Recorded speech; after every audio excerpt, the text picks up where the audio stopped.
কি খাবে তুমি? কি খাবে? ছোলা সেদ্ধ খাবে? ওই ছোলা সেদ্ধ মুড়ি খাচ্ছে বাবার কাছে বসে বসে। মুড়ি খাবে না? গোলু আবার মুড়ি খেতে খুব ভালোবাসে।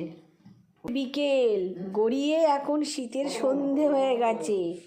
গোলু তো ঘুমাচ্ছে। এই ঘুমাচ্ছে, সারা দুপুর ঘুমোচ্ছে।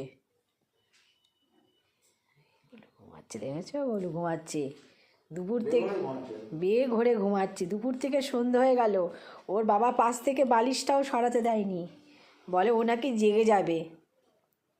আমি বালিশটা গুছিয়ে রাখতে গেছিলাম, ওর বাবা রাখতে দেয়নি, বলে ও এক্ষুনি বালিশটা সরালেই ও জেগে যাবে। বাবা এখন ক্লাসে যাবে, টিফিন করছে, কফি, ছোলা সেদ্ধ মুড়ি, আর তার সাথে কুটুস রানিও টিফিন করছে, সেও বাবার কাছে।